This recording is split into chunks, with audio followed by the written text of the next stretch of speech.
Senator, tama ho ba isipin na 'pag hindi nagnakaw ng ganito kalaking mga salapi, eh, baka mayaman na ho ang Pilipinas? Oh, definitely. Kasi in terms of investment, kasi ang infrastructure program, infrastructure projects, investment yan, eh. Mhm, Para makagalaw yung mga goods and services, 'di ba? Meron tayong mga highways, meron tayong tapos kung maayos ang pagkagawa ng mga flood control projects, hindi masisira, hindi masasalanta, hindi tayo gagastos para sa rehabilitation, opo. 'di ba?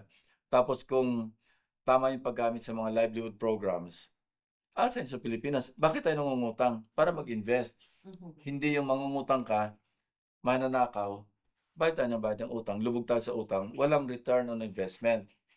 Pero kung yung inutang natin gaano man kalaki, Amerika nga $1 trillion yung utang, eh. mhm. Pero kita mo na yung mga highway nila, eh, ilang layers yun, hanggang 5, 6 na palapag.